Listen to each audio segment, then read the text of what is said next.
Thanks again, everyone, for coming here in person. Hope you're enjoying our lovely lunch provided by Wegmans and the Central Library Resource Council of Central New York.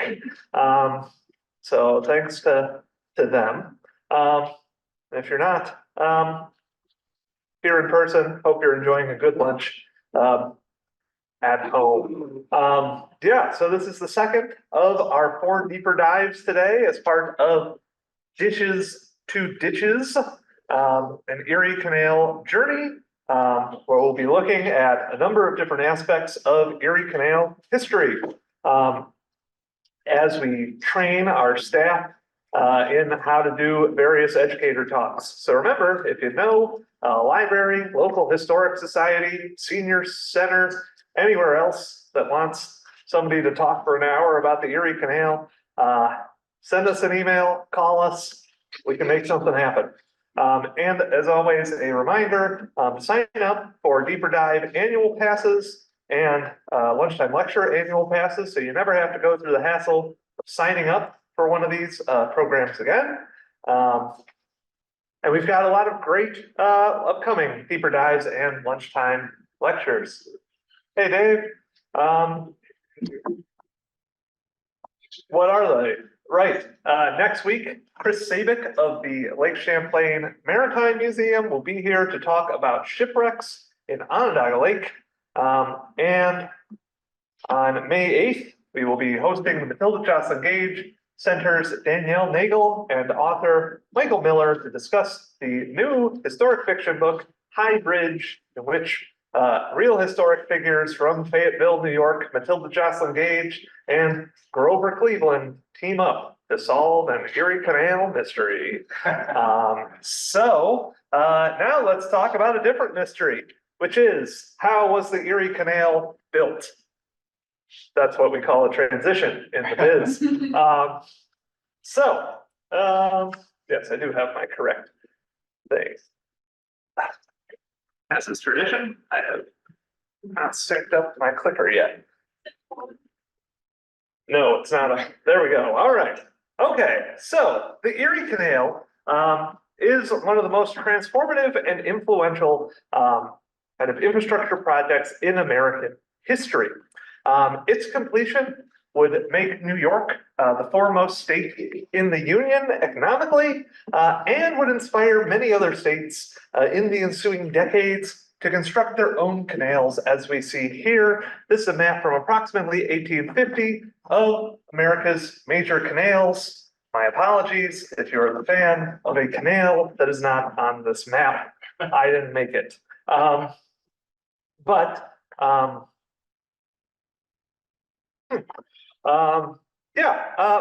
how did we get here? Where America has thousands of miles of interconnected waterways, how did the Erie Canal come to be?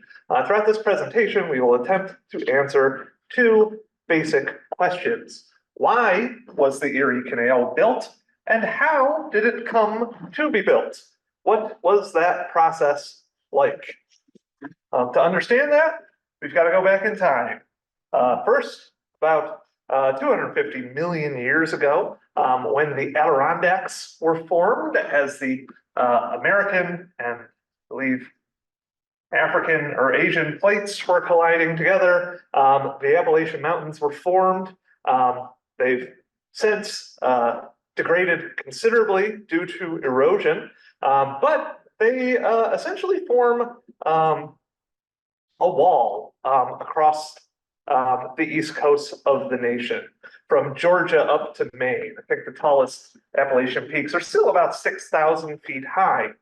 However, the Ice Age happened, a few tens of thousands of years ago, and began to end around 12 to 10,000 years ago. As they receded, so they had carved out large chunks of the present landscape of New York. The Finger Lakes are probably the most striking example of that. As they receded, they left behind them these giant glacial lakes, notably Great Lake Iroquois. This should all not be news to you if you were here at the earlier talk, right? And nowadays, the footprint of Great Lake Iroquois essentially is Oneida Lake, Lake Ontario, kind of the upper parts of the Finger Lakes as well would have formed this lake. Nowadays, all those waterways drain out through the St. Lawrence River, but they still had, a football field's worth of ice on top of them, on top of the St. Lawrence River. So couldn't go to the sea that way. So instead, that water needed to find a new route to the sea, and it did that by carving out this gap in the Appalachian mountain chain. That is the Mohawk River Valley. There's also the Hudson River Valley and the Champlain Valley. These are the only passes across the Appalachian Mountains in America under 600 feet in elevation. The famous Cumberland Gap, right? I believe that's somewhere around 1,300 feet in elevation, right? So Daniel Boone's got nothing on New York, right? Let's zoom in a little on that area because a incredible natural waterway will be formed there that is taken advantage of by human beings for as long as they've been here. And indeed, humans have been in what is now New York since those glaciers started to recede. People have been following game along the shores of Great Lake Iroquois, eventually developing in part through this incredible transportation network into the Haudenosaunee Confederacy, on whose land we still are today. 1600s is when you start getting European settlers coming into the area, moving up the Hudson River. First, you've got the Dutch, also German Palatinate folks, Scots-Irish coming down from Lake Ontario. You've also got the French, the Jesuits. There you go, Jim. I added them in. Coming to places like Onondaga Lake to take advantage of the salt springs, etc. But let's look at the route people would have taken coming from the Hudson River area to get to the Great Lakes, because this is an important pass, right? 600 feet in elevation is pretty good if you're trying to connect to what during the time period of the canal's construction, people like DeWitt Clinton would often refer to as America's Mediterranean Seas, which are the Great Lakes. So you travel up the Hudson River. The Hudson is largely a tidal estuary all the way up for significant ways. Albany itself is only about 2 feet above sea level. So you can take pretty big boats up the Hudson relatively unimpeded by any water obstructions. However, you can't go much farther north than Albany. But if you do, you end up at the Mohawk River. However, near the mouth of the Mohawk at Cohoes are the Cohoes Falls, which are almost as big as Niagara Falls. So you really could not navigate that lower kind of 10 miles of the Mohawk with a boat. And remember, what's important to this story is if you're trying to move things in bulk at this time period, before the invention of the steam engine, boats are the most efficient way to do that. So you would have to go overland to the first place that the Mohawk's really navigable by boat, which is Schenectady. Then you would take a boat up the Mohawk River. The Mohawk is not the Mohawk you see today. It's greatly changed by modern barge canal improvements to it that have dammed it. Nowadays, if you're on the Thruway, for instance, you look at the Mohawk, it's a nice kind of placid looking river. That was not the case at this point. There are a number of waterfalls and rapids throughout the river, notably at Little Falls, but also at places like German Flats, drawing a blank on any other ones, but there, I recently read a report from the Western Inland Lock Navigation Company we'll get to later. I think they had to get out of their boat between Schenectady and Rome about 40 times. And each time you meet one of these obstructions, you've got to pull your whole boat out of the water, as well as everything in it, and carry it around there. You could do this, though, all the way up to where the Mohawk River starts to turn north towards its sources in the foothills of the Adirondacks. And that location is around today's Rome, New York. Seen on this map at Fort Williams.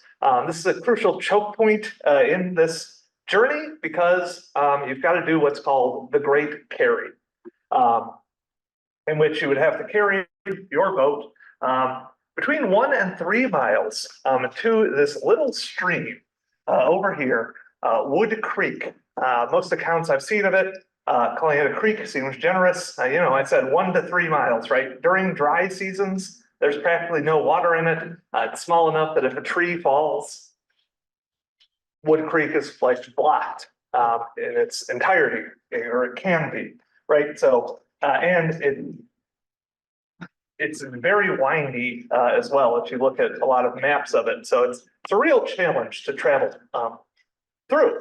But importantly, if you can get a boat there, it feeds into Oneida Lake. And from Oneida Lake, you can sail across that to the Oneida River, which at Three Rivers Point connects to both the Seneca River, which flows into it, and together those two turn into the Oswego River, which you could take up to what is now Oswego and Lake Ontario. And then boom, you're in the Great Lakes. Alternatively, you could go up the Seneca River and end up at Cayuga or Seneca Lakes. So you've got access to the Finger Lakes that way as well. So yeah, that's the route you have. Takes about a month to do that whole voyage. Then if you get to the end of Lake Ontario, of course, you've also got a portage around Niagara Falls as well to get to the upper Great Lakes. This is not the worst transportation system. Like I said, the Haudenosaunee take advantage of it for centuries for trade and movement. And they're largely using much lighter types of boats, like birch bark canoes, which can pass some of the lighter obstructions, etc. However, Europeans are largely trying to produce for markets, which require very heavily laden boats, which you got to take those out of the water more often. And every time you take it out of the water, that takes time. You got to pay the people on those bateaux, etc., for their time. So yeah, it gets real expensive, and it takes about 30 days to make that voyage, approximately. So it's better than having to climb over a bunch of mountains, right? But it is not the best system by far. And European settlers realized this pretty early on in New York, in what was then the colony of New York's history. So the first person we're going to enter into our story is this man. This is Cadwallader Colden, sometimes referred to as the grandfather of the Erie Canal. Colden is born in Scotland. He is caught up in the Scottish Enlightenment of the era, and pretty influential time. He himself actually writes a book refuting Isaac Newton at one point. Imagine doesn't make him tons of friends, but also he's smart. So he gets appointed to colonial service. And in 1720, he is appointed the province of New York's Surveyor General. So the British had just taken control of New York from the Dutch, maybe 40 years earlier than this. So they didn't really know much about this new colony they had, but they wanted Colden to check it out, which he did. So the big thing he did was explore the western reaches of the province of New York. He goes up into upstate New York, meets the Haudenosaunee. He writes a very influential book eventually, The History of the Five Nations. On his journeys, he becomes an important diplomat between colonial New York and the Haudenosaunee, but he also kind of takes note of the landscape and makes recommendations for his kind of colonial masters about what should be done about this new colony, and he sends that report off in 1724 to the colonial governor. And what he suggests are a series of what are called internal improvements, what today we would think of as infrastructure projects to improve the Mohawk River. Now, he is by no means suggesting what the Erie Canal will eventually become. That is an entirely man-made 350-ish mile long waterway all the way across New York. Instead, he is proposing a series of small dams and canals to improve the natural waterways. The main reason for this being that he fears that the St. Lawrence route into the Great Lakes would be more efficient, and that the French would dominate the fur trade as a result. However, he's really not listened to at all by England. New York is not a major priority. Today, I sometimes make the comparison, what he's proposing is if, I don't know, somebody said they should build a high-speed rail connecting the two corners of Wyoming today, right? It's not a sensible investment for the British, and they don't really listen to him. It turns out he's right. The French do dominate the fur trade until the 7 Years' War changes that a bit. But things really don't change much in upstate New York through to the American Revolution. So we do have some archaeological evidence of small canals being built before then by probably local farmers going through necks of land. So these areas where the Mohawk River kind of takes weird oxbows and stuff, they cut small canals. Notably, there's one near who will eventually become General Nicholas Herkimer's house. The Herkimers become kind of rich and powerful in the Mohawk Valley because they control one of the important portages around some of these rapids. But that's a bit in the weeds for this. During the Revolution, the Mohawk River Valley is a major battlefield during the war. You've got things like the Battle of Oriskany happening there. Also, upstate New York in general becomes a major battlefield. You've got the infamous Sullivan-Clinton campaign in 1779, where a revolutionary army travels through the Finger Lakes, destroying a number of Seneca and Cayuga villages, burning their crops, etc., quote unquote, clearing the land for eventual settlement. And at the end of the revolution is when we start to see changes in what's going to happen to America's waterways. So it's recognized that this is strategically a very important frontier for the country. One person who recognizes this early on is General George Washington. So he's camped out in Newburgh, New York, towards the end of the war, awaiting British surrender. And during that time, he heads up into upstate New York to check out these natural waterways. Remember, Washington is a surveyor by trade generally, so he knows a thing or two about these things, examines upstate New York's waterways, and recognizes the potential almost immediately. In fact, he writes back to Thomas Jefferson. He says that New York will become, through these waterways, the seat of empire. This might be the first time New York is kind of referred to as the Empire State.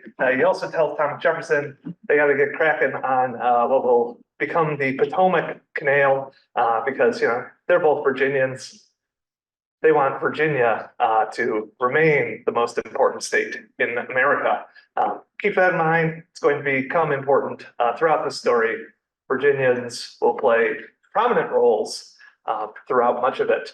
Not in good ways if you're a fan of New York's canals. But anywho, so Washington's aware of it. Other folks are aware too. In fact, right after America becomes a nation, essentially, we've got people proposing to New York State that they should build a canal. The first of these is an Irish immigrant by the name of Christopher Cowles. He is often thought of as a visionary in American history. He has a lot of really interesting ideas. None of them come to fruition, really. He has these ideas on how to get New York City clean drinking water, for instance, and he comes up with this plan similar to kind of what Colvin was calling for to improve the Mohawk River. Coles himself is alleged to have said about himself and his kind of bad luck and bad timing that had I been born a hatter, men would have been born without heads. So you can see how well this improvement plan is going to go, which would be poorly. So the New York legislature says, yeah, cool, you're right. This is an important waterway and we should improve it. And in 1785, they'll have a supply bill, which will include money to survey the Mohawk River and see how feasible this plan would be. However, they don't get enough. They authorize him a few $100s to survey the whole Mohawk River. That's not nearly enough, and his plan pretty much goes away. New York at this time is greatly encumbered by debt from the Revolution, so they don't have much money to hand out to random Irish guys who think they can improve the Mohawk River. So this bill really goes nowhere. They do some surveys, and there's some practicality found, but the money and the political will is just not there in New York at this time. However, Collins is not the only person who is thinking about how to improve the Mohawk. Next entering our story is this man. This is Elkanah Watson. So he's originally from Rhode Island, I believe it is. He serves he at least spends a lot of his early life in Rhode Island, working for the Brown family of Brown University fame, and gets involved in the revolution, becomes a prominent revolutionary, joins the Freemasons, travels as a messenger between the Continental Congress and a number of other folks, does a whole tour of kind of the East Coast of America before eventually getting sent over to France to carry messages to the American delegation over there. So he makes a lot of important connections during this time. But by this point, 1785, he's returned to America. He's actually doing business in North Carolina for a while, but he's on another one of his kind of treks across the country, and he stops in 1785 at Mount Vernon. This is back in the day when you could just stop in unannounced at the most important man in the country's house and eat dinner with him and stuff. Washington welcomed him into his house. They hung out together for a few days and discussed, their mutual interests, which included internal improvements, these infrastructure projects. Yes, that is January 23rd, 1785, specifically. Washington is believed to have discussed with him. Also, a lot of this account comes from Watson's own autobiography. Watson, the thing he loves most in this world is Elkanah Watson. So some things might be taken with a grain of salt a bit, but no one really questions this story too much of his. Meets with Washington, hears about the potential of upstate New York, and when a economic depression hits, his business venture in North Carolina goes belly up, and he heads north to New York. There he meets another prominent revolutionary figure that he's become associated with, General Philip Schuyler, who is a very prominent New Yorker, one of the richest men in New York, and one of the most politically influential as well. Talks with him about the potential of improving the Mohawk River. And with Schuyler, they will convince the New York State Legislature on March 24th, 1791, to authorize a survey of the Mohawk family, this time properly funded to check out the feasibility of improving the Mohawk Valley. The survey comes back positively. And as a result, in 1792, Schuyler and Watson will co-found the Western Inland Lock and Navigation Corporation.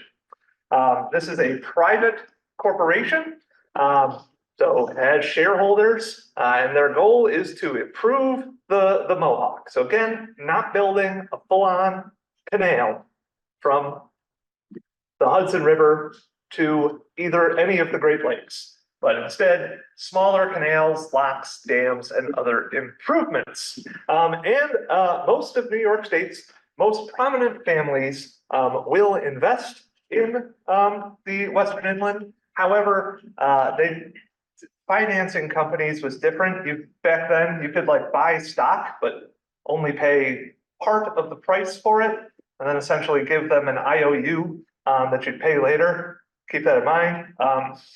It will not be great for the Western Inland Lock and Navigation Company. Included in these investments is one young man by the name of DeWitt Clinton, who purchases one stock in the company. And the hope is that these investors will recoup their financial investments. Once the improvements are made, they'll charge tolls on being able to use the locks and dams, etc., that are made. However, we'll see that won't exactly work. But anyway, the question next is who's gonna design this thing, right? There isn't an engineering school in America. In fact, there won't be until after the Erie Canal is completed, when Rensselaer Polytechnic Institute is founded in Troy. So who's going to build it?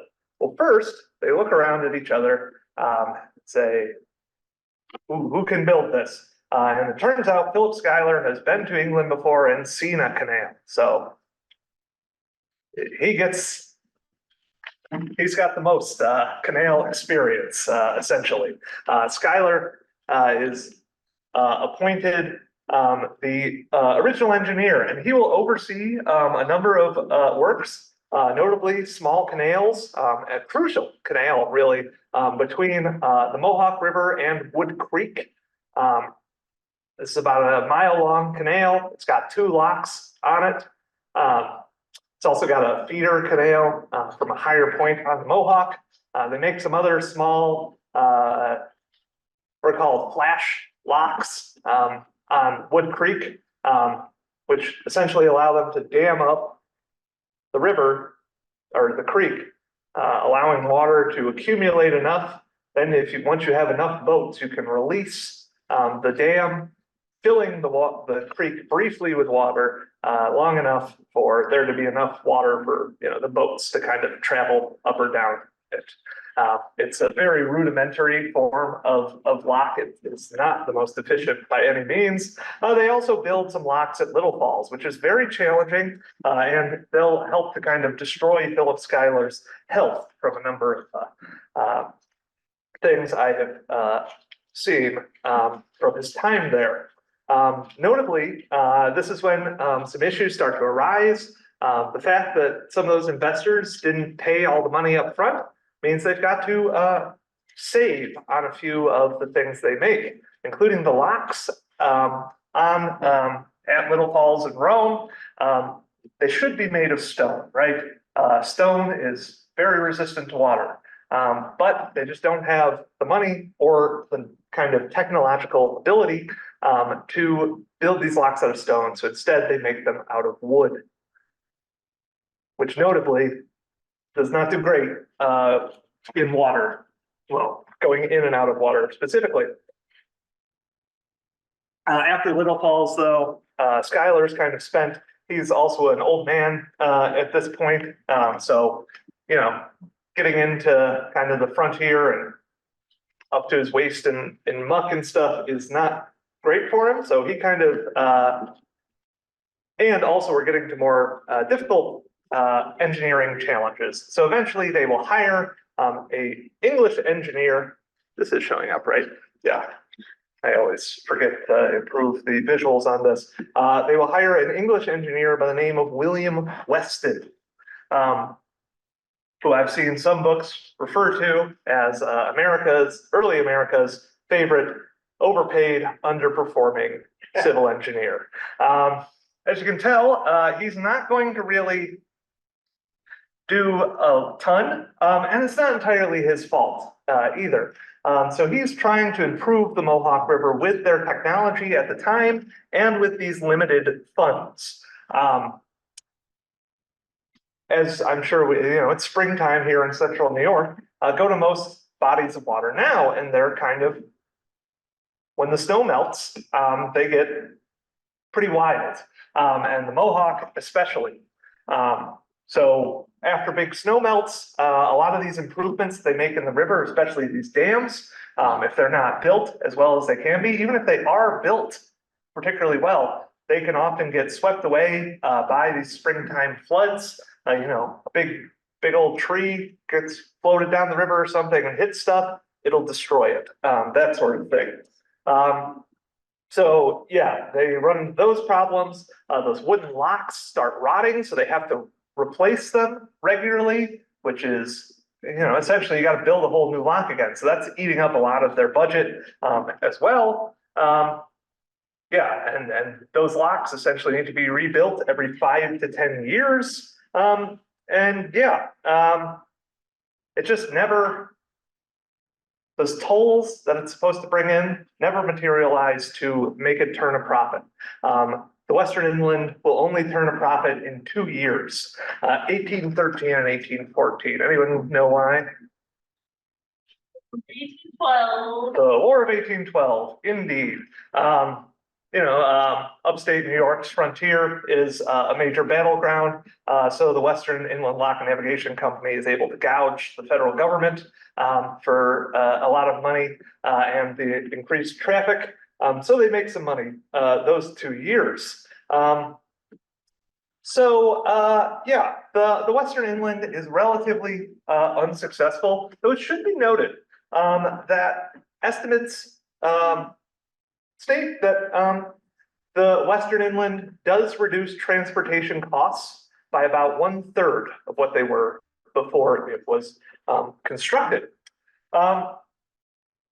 They also learn a lot of valuable lessons in this process. One is that the technology is not there yet, nor is the money to effectively canalize natural waterways. Instead, they should focus on a waterway that is separate from a natural body of water, like a river. Also brought on to this project as an assistant to William Weston is a young lawyer and surveyor in Rome by the name of Benjamin Wright, who will become important later, who learns the basics of kind of canal engineering and learns what the Western Inland did wrong and right. And also critically, people will learn that a private corporation really can't do this work. Instead, public funding of some sort is necessary. Only the federal government and the states might have enough money and kind of willpower to get this sort of thing done. So yeah, that's the Western End. But let's step back a bit. That takes us up to about 1800. After that, the Western Inland's just kind of putting band-aids on itself for the next 20 years, if you will. And let's look at America at this time, in the early 1800s, the age of Jefferson, if you will. So around 1800, you've got vastly increased westward expansion. The East Coast is getting pretty full of folks. Useful farmland is starting to become scarce. Euro-American settlers really see a lot of potential in the interior of the country and the Ohio and Mississippi valleys. They have a lot of natural resources in them, et cetera, and these great waterways like the Great Lakes and those two river systems that I just mentioned. And they are generally not concerned with the rights of these people who already lived on that land either. So you've got people moving across the Appalachians and looking for more ways to go over there. You've also got a lot of trade heading north through the St. Lawrence River to Canada. This is concerning to the American government and to a lot of settlers, that a lot of those settlers moving west into what is today's Midwest, they are becoming more reliant on the British and trade with England than with America. This is also a period when the French and Spanish, depending on which time it is, own New Orleans as well. So trade down the Ohio and Mississippi's is also going to foreign countries, which is pretty concerning. There's this idea that these settlers are gonna follow their wallets rather than their patriotism, right? And possibly great fear is people breaking away from this new United States. And there's a growing east-west divide. So the barrier of the Appalachian Mountains greatly divides the country. Jefferson wrote at this time that he feared the nation splitting in half between the two sides of the Appalachians, even into three, because he also recognized the issue of slavery might cause the southern states to split off from the north as well. This is covered pretty well in Gerard Copel's book, Bond of Union, I would say. And it's really highlighted in 1805 by the Burr conspiracy, when Aaron Burr, fresh off of killing Alexander Hamilton, travels out west, possibly to try to break off part of the country or part of Mexico. It's kind of hazy where he was headed, and form his own country as well. But he gets caught. But yeah, this is concerning for people at the time. This is also, like I said, the age of Jefferson. You've got Jeffersonian democracy. This new ideology has swept the nation. And this calls for Americans. There's a lot of aspects to Jeffersonian democracy, but really, in Jefferson's ideal world, you've got the ideal American is the yeoman farmer, owning his own tract of land, farming it, becoming a virtuous citizen, etc. Also, in Jefferson's mind, probably owning a few people to do the farming for you would be helpful as well. But anyway, not going to get into that too much. But yeah, so this has people saying like, I need land for my farms, and also like, I want to farm. I want to move west, open up a farm, etc.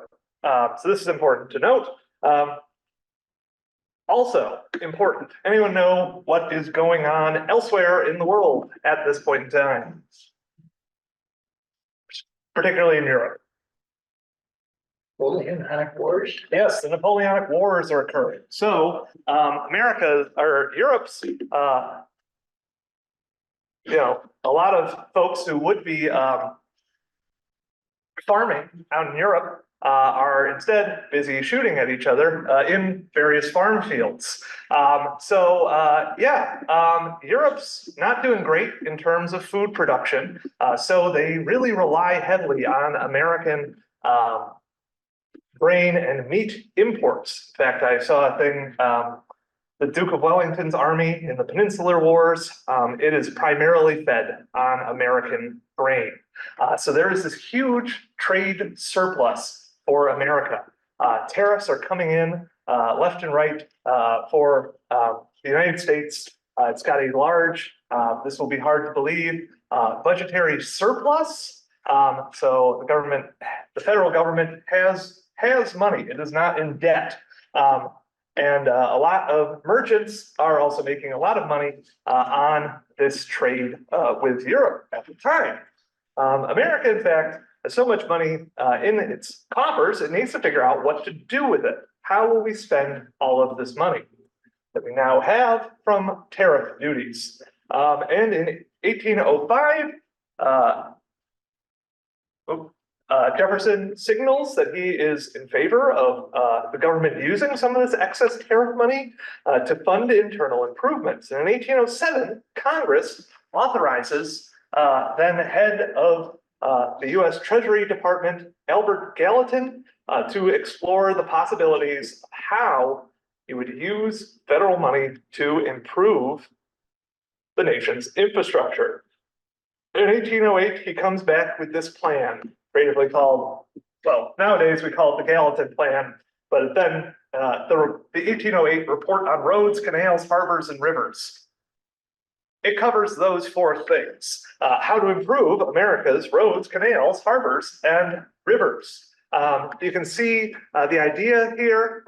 So every state is going to get one of these internal improvement, at least one of these internal improvement projects, either a road or a canal or a river improvement. You'll see in New York, he's calling for improvements to the Mohawk as well as a canal to Lake Ontario and another canal around Niagara Falls, connecting the two lakes.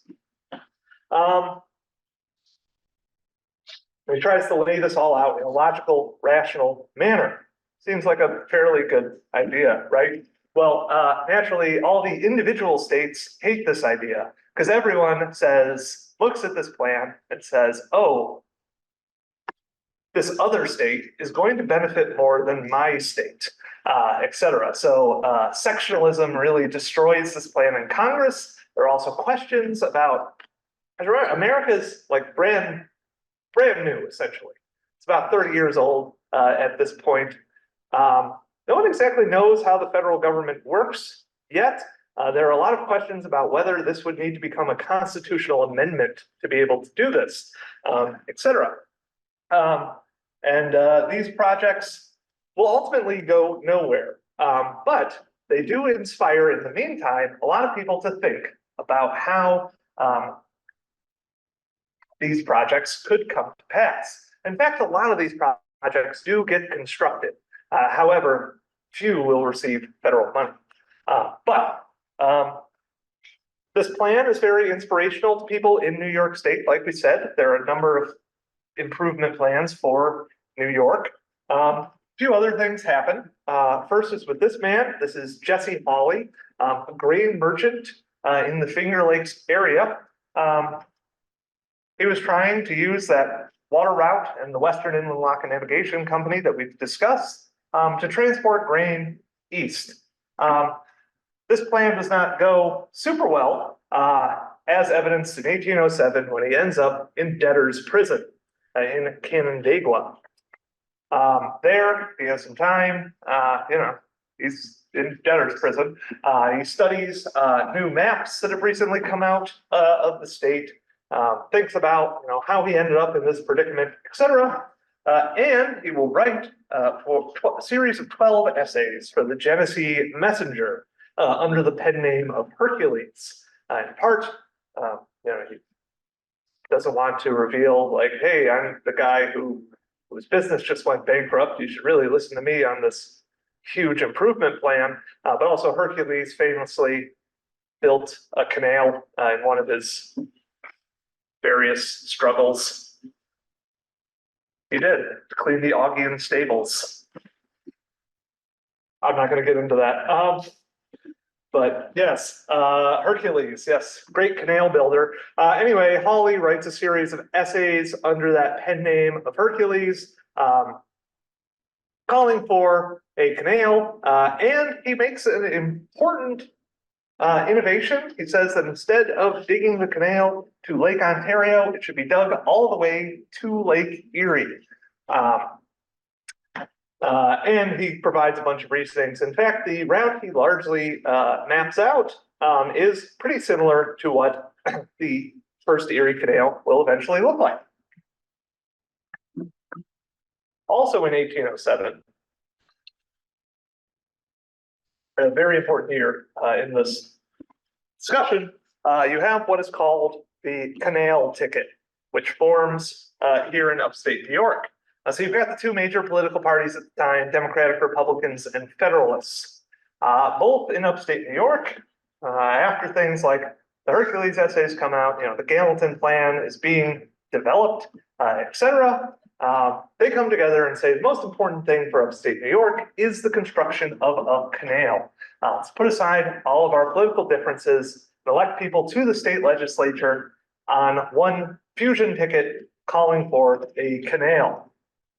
In 1807, state legislature in upstate New York is swept by canal ticket politicians. A leader of which is Syracuse's own Joshua Foreman, who is a major land speculator here in Syracuse, and is key to the development of what is now Syracuse as well. He lived in Onondaga Hollow primarily. So he goes to Albany, and on February 4th, 1808, he will formally propose a survey to look into the possibility of building a canal between the Hudson River and the Great Lakes. This motion will be seconded by another new assembly member elected in on the canal ticket, one Benjamin Wright of Rome. And on April 11th, the state authorizes $600 for this survey. And they are encouraged to head on down to Washington, D.C.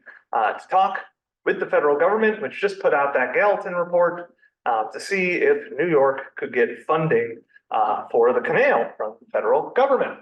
So in January of 1809, Joshua Foreman heads on down to Washington, D.C. There, he meets with President Thomas Jefferson, who is said to have said this quote: "A fine project that might be executed a century hence. Why, sir, here is a canal of a few miles." He's referring to the Potomac Canal, projected by General Washington, which, if completed, would render this a fine commercial city, which has languished for many years because the small sum of $200,000 necessary to complete it cannot be obtained by the federal government, the state government, or from individuals. And you talk of making a canal of 350 miles through the wilderness. It's little short of madness to think of at this day. So, yeah, Jefferson, not a fan of this idea. He actually is kind of a fan of the idea. He likes the thought, but he thinks it is virtually impossible to get funded and completed, for all the reasons we've talked about earlier. He does point out, you can see kind of the sectionalism here. We talked about how the Gallatin Plan ultimately gets kind of destroyed by different states fighting amongst each other. The Potomac Canal sees that as well, because both Maryland and Virginia are very concerned, since the Potomac River is the dividing point, that one state might benefit more than the other if the Potomac Canal is completed well, so they keep fighting over it. This is critical for the Erie Canal's success as well, that the canal just goes, that's a good catch, through New York, right? New York is only one of two states that touches both, that has connections to both the Atlantic and the Great Lakes, the other being Pennsylvania, but they don't have the Mohawk Valley either. So important thing to note. Needless to say, 1809, when Thomas Jefferson tells Joshua Foreman to go kick rocks, essentially, not much happens after that. They got to go back to the drawing board, figure out how politically are they going to get this canal built. And next will come the gubernatorial race of 1810. So New York State, largely dominated by Democratic Republicans, this Jeffersonian branch. Only once does a Federalist occupy the governor's seat. That is John Jay in the mid-1790s. Federalist Party is fairly weak in New York, other than the fact that all the richest members of New York society are also Federalists generally. But anyway, they in fact, before in the previous gubernatorial election, had not even run a candidate for governor. However, 1810, the Federalists are hoping to put a candidate in the race, and they choose this man, Jonas Platt, well-respected county clerk from first Montgomery and then Oneida counties, also a state senator as well. He's also of the Plattsburgh Platts. That's his father, is that Platt. Anyway,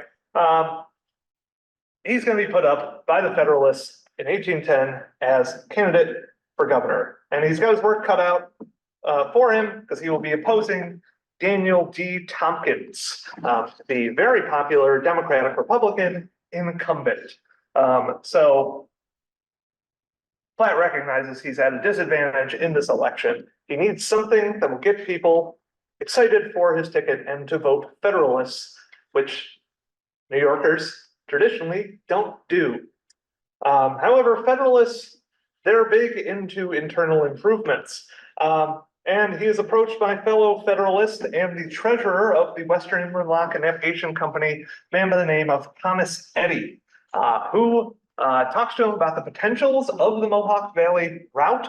Like I said, Platt himself lives kind of at the northern or at the western end of the Mohawk River. He too is familiar with the potentials of this area, and together they're going to come up with a plan of what they can do to unify support behind the Federalist ticket, and that is proposing this canal that had been so successful already in previous elections. But they recognize they can't just have this be a Federalist project.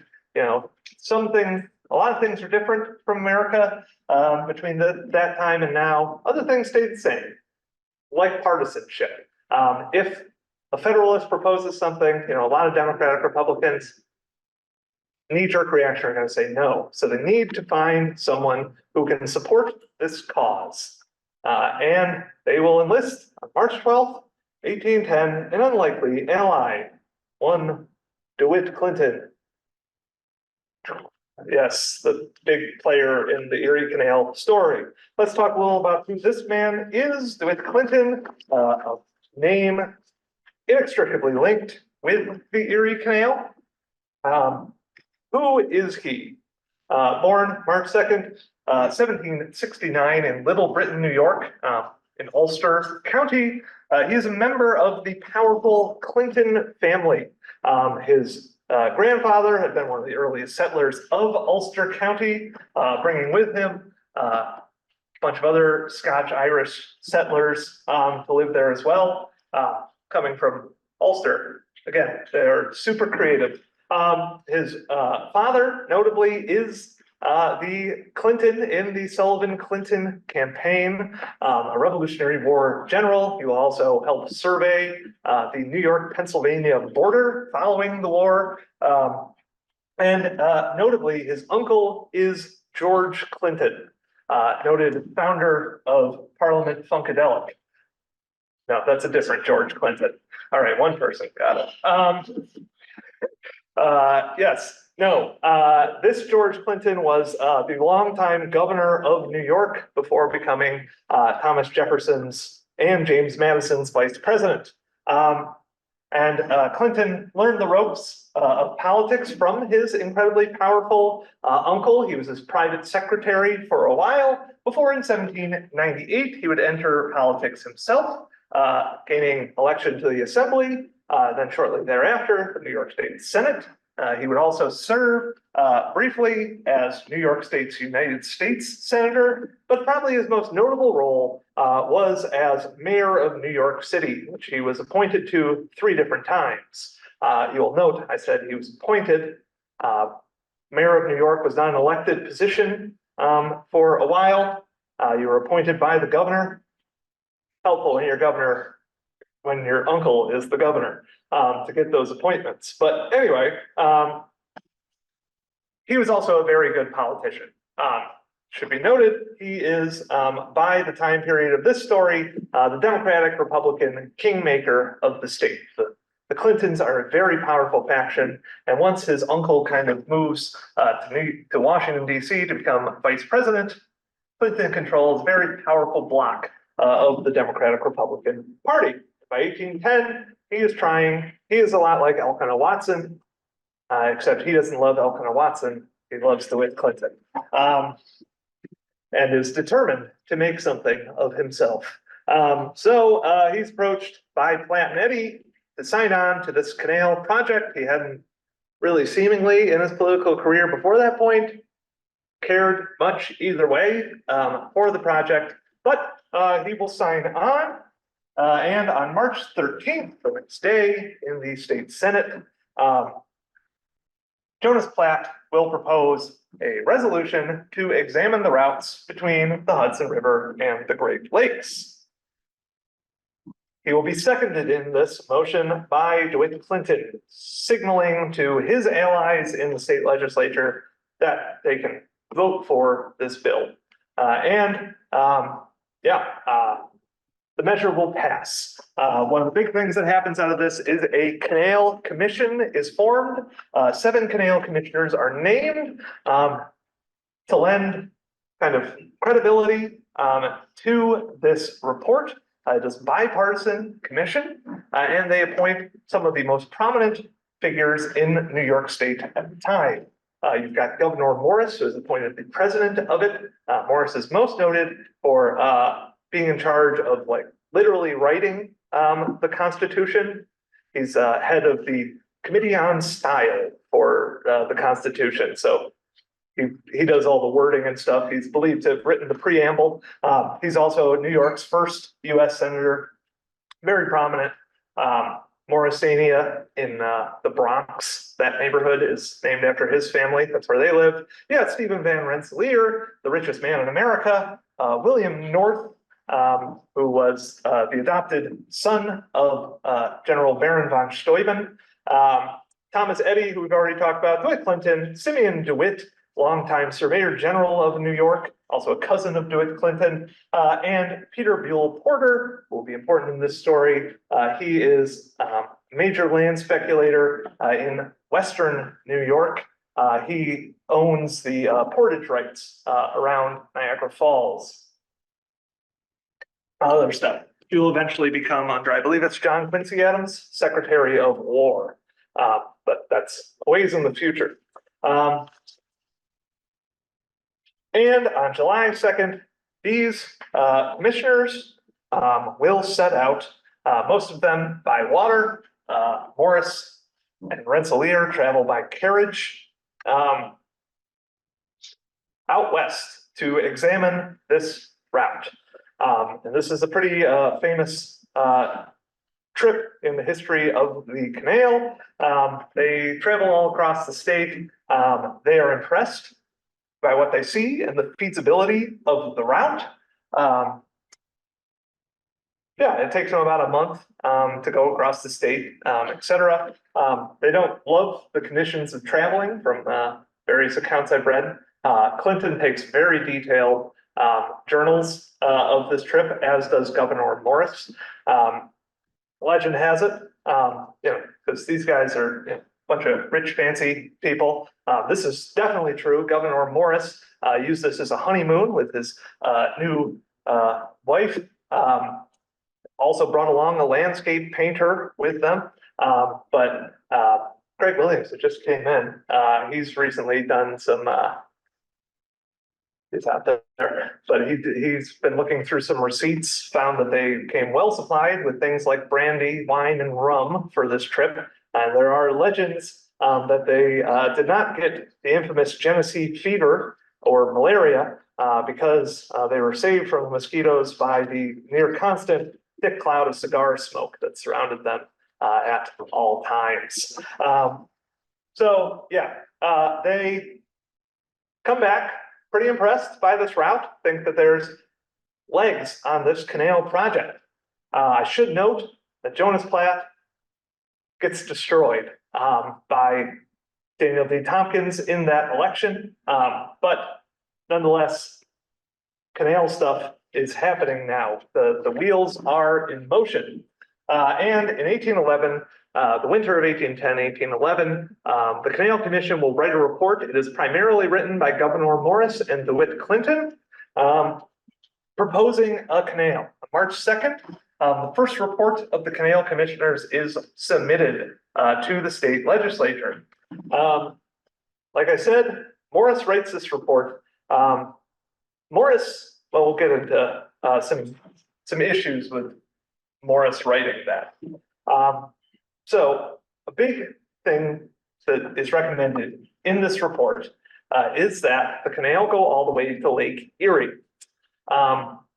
Oftentimes we talk about the War of 1812 and kind of fear of war and et cetera with Canada as a reason why the canal goes to Lake Erie rather than Lake Ontario, which is kind of part of it. Growing tensions were developing between America and Britain, but also it was determined that a canal to Lake Ontario would probably more benefit Montreal than New York City. A lot of New York farmers would be able to take this new cool canal and send their goods to Lake Ontario rather than down the Hudson River. Again, it's more protected from British ships on Lake Ontario from attacking it. Also, the other critical thing is if you build a canal to Lake Ontario, you got to build another one around Niagara Falls, which would be more challenging, especially on the American side. There's that. Only one commissioner opposes this plan. Any guesses who? Buffalo developer. Correct. Peter Beale Porter, who owns, again, the portage rights around Niagara Falls. That's pretty profitable for him. So if a canal gets built to Buffalo, his portage route is not useful anymore. He thinks they should build the Lake Ontario route. However, also critically to the success of this project, Governor Morris is really the major supporter of the idea of an inclined plane from Lake Erie to about Schenectady. This would be essentially a giant ramp with no locks from Lake Erie all the way to Schenectady. The idea being that you could just use Lake Erie water to feed the whole system. This sounds pretty good in theory, right? The canal would, I think, go down like an inch a mile or something like that. However, in practice, it's almost impossible. To go over things like the Schoharie Creek, 120-foot high berm would have needed to have been completed just there. Also, giant canyons would have had to be dug out in other places where the ground was too high. New York does not descend in an even fashion, which they're kind of envisioning here. So there's a lot of engineering problems with this. This will become a major kind of source of ridicule of the canal proposal for a number of years. However, the report's still pretty positive, and on April 8th, 1811, an act is passed allowing the commissioners of the canal to seek funding for building the canal, primarily from the federal government. Also in April, DeWitt Clinton is appointed lieutenant governor. So now there are canal supporters in the executive branch as well as in the legislature. That summer, James Geddes and Benjamin Wright are also hired to do additional surveys of the canal. So those canal commissioners, they thought everything looked good, but you need an actual professional to look into it. So Wright and Geddes do this survey. However, they are only paid enough to go to explore the Lake Ontario route. However, Geddes is told kind of like, hey, you really should go explore the western part of New York. New York can't pay you yet, but you can definitely be compensated at some point at a future date if you pay for it yourself. Geddes also kind of recognizes the importance of this So he does, at his own expense, surveys Western New York, where he critically will find these glacial moraines around what is now Pittsford, which allow the canal to pass over Irondequoit Creek, which was a major kind of concern for people at the time. They will also come back and will recommend having, actually surveyed the whole area, a locked canal rather than an inclined plane. And eventually, they will convince Governor Morris to relent and suggest the locked canal. December 21st, Clinton and Morris have headed down to Washington, D.C. They have an audience with President James Madison, another Virginian at the time, who seems enthusiastic about the idea of using federal money to help build a canal. In fact, on Christmas Eve, December 24th, he will deliver a speech to Congress that is favorable to a canal. However, that infighting amongst the states rears its ugly head, and on January 10th, 1812, Congress rejects a land grant bill that would have funded the canal, along with a number of other internal improvements throughout the country.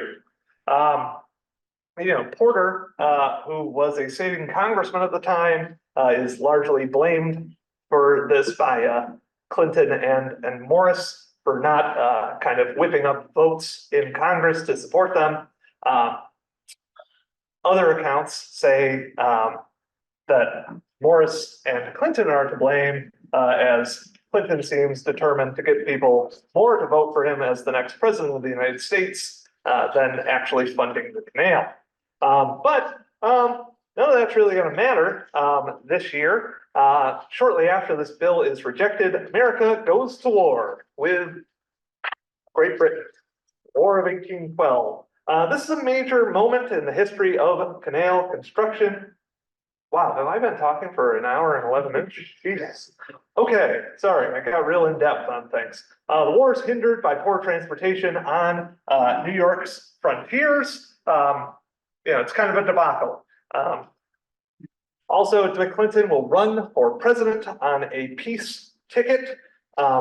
He enlists Federalist support from New England and nearly beats James Madison, only losing by the margin of Pennsylvania's electoral votes.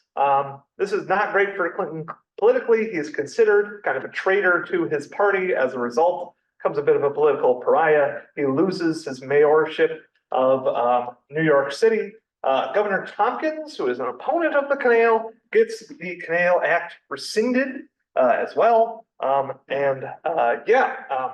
Things look bad for the canal. However, after the war, you have this massive wave of patriotic nationalistic support called the Era of Good Feelings. So America, inspired by their sort of victory against England, says, what else can we do? Let's make this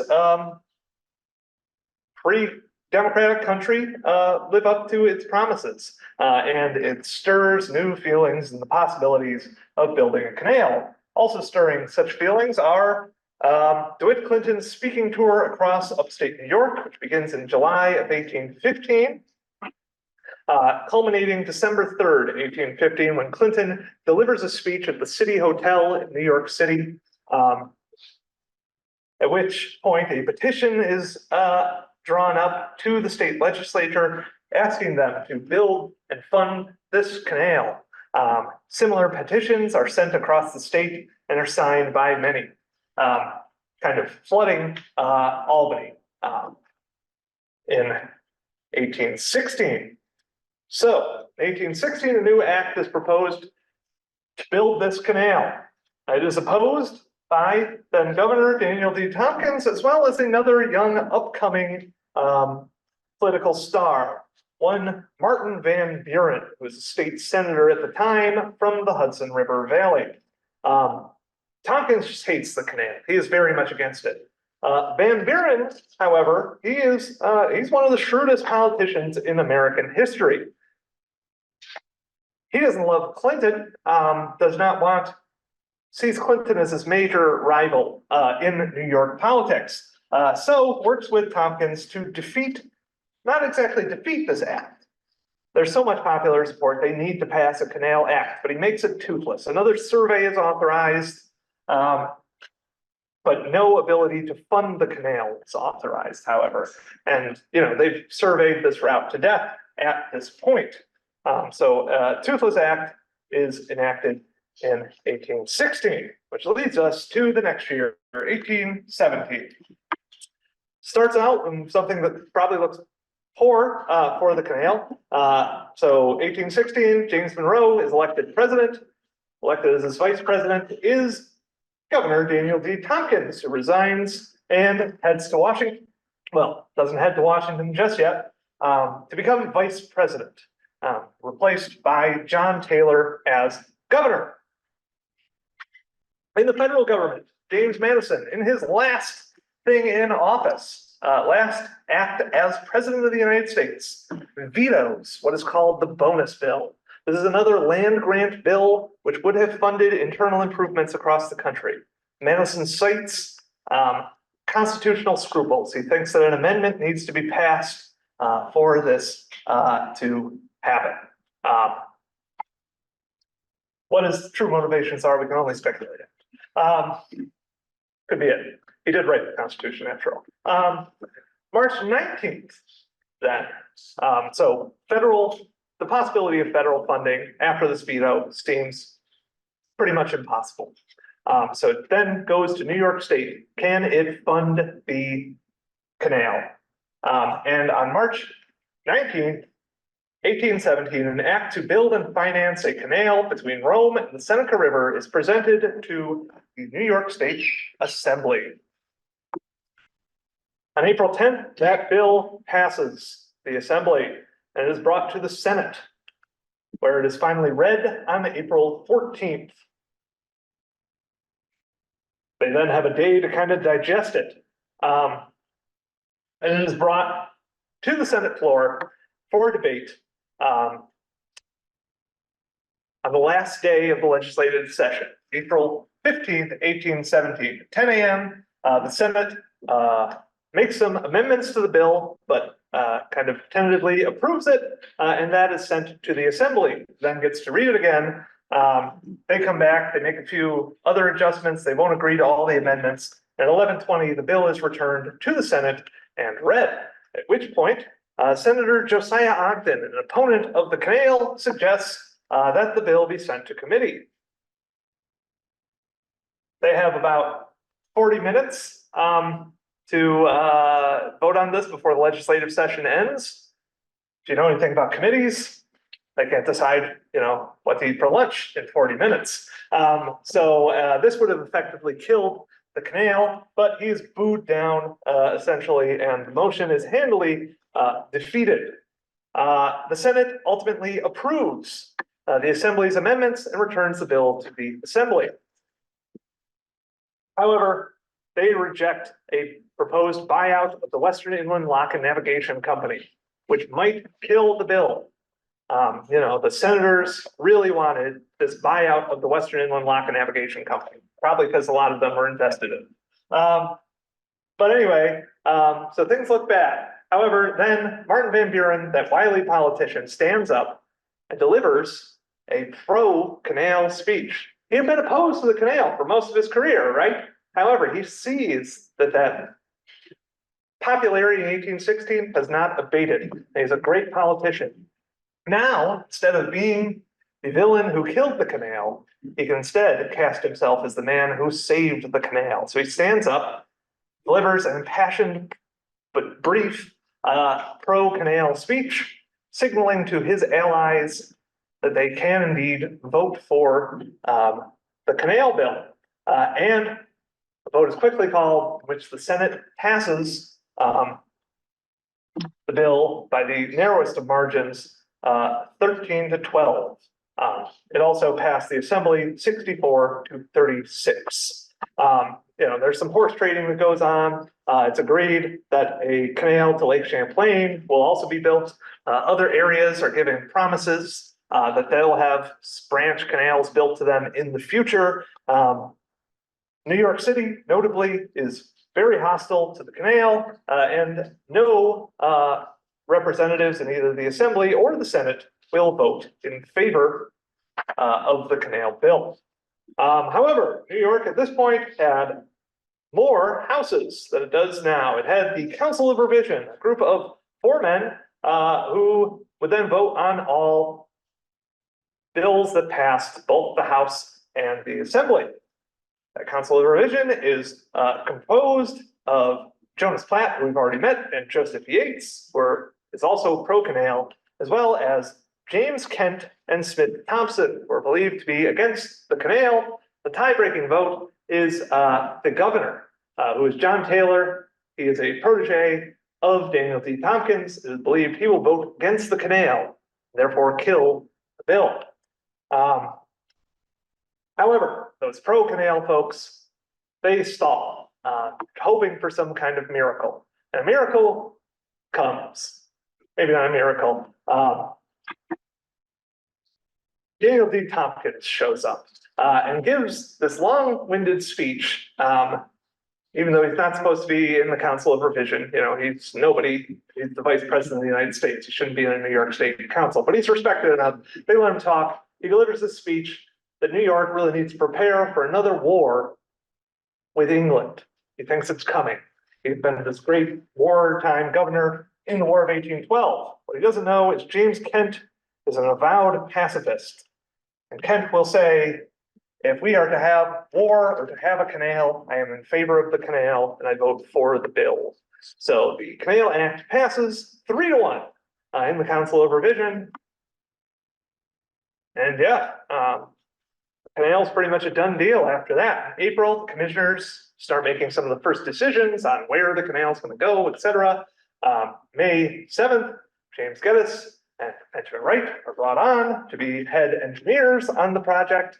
In May, DeWitt Clinton will nominally defeat Peter Buell Porter for governor. Porter is really more of a write-in candidate. It's the largest margin of victory in New York State gubernatorial history. And on June 27th, John Seymour out in Rome is given the first contract to build the canal. However, he's told to hold off a bit on, building the canal. So on July 4th, 1817, Judge John Richardson can, in a ceremony in Rome, New York, begin digging the first shovelful of the Erie Canal. The rest, as they say, is history. All right. Thank you. Are there any questions?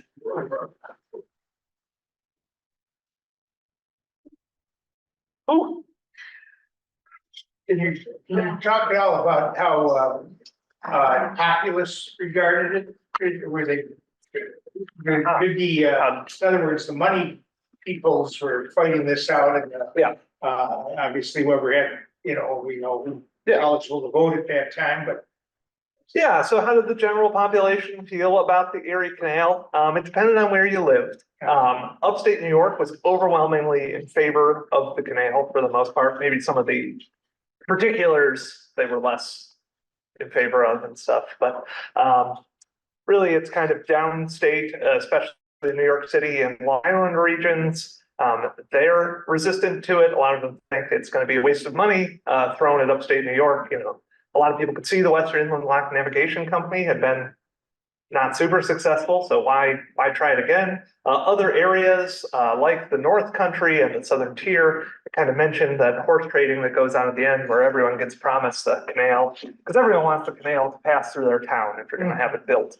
And if your town gets kind of circumvented, people got upset about that. Famously in 1825, when they're opening the canal, Schenectady Teamsters who'd been portaging all that stuff between Schenectady and Albany, they hold a mock funeral when the Wedding of the Waters ceremony comes through.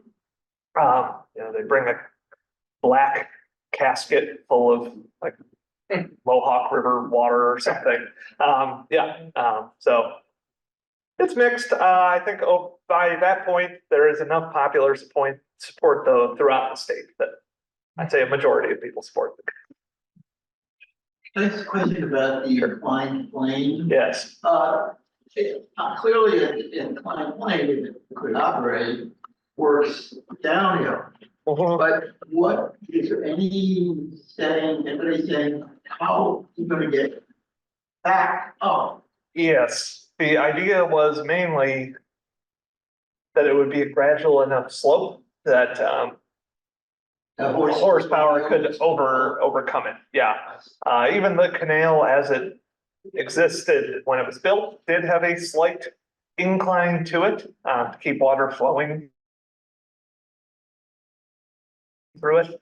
So it's always something they had to kind of deal with. My experience with riding along the canal, what I say mostly in this area, is that it is really very placid. Yes. Very little movement.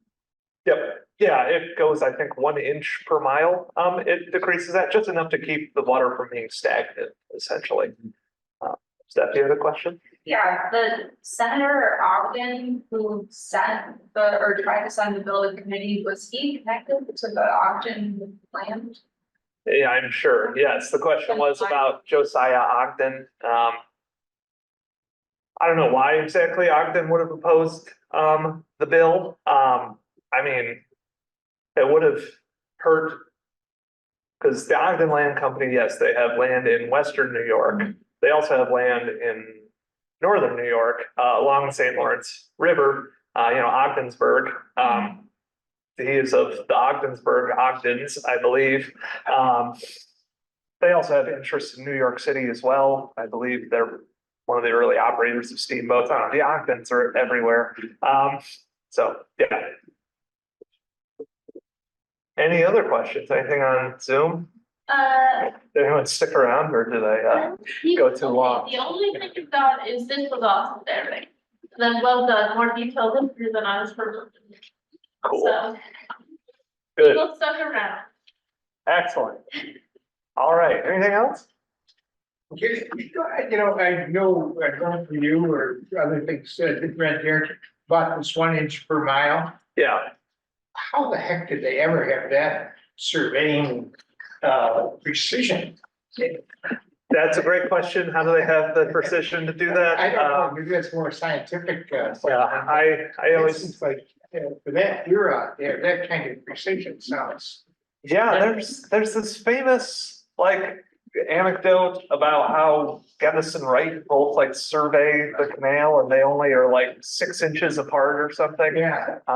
So I don't know, they were good Yeah, surveying. they were good. I don't know how it works, They but yes, I always say I'm a historian and a mathematician. I'm also not an engineer, that's for sure. Yeah. Any other questions? Great.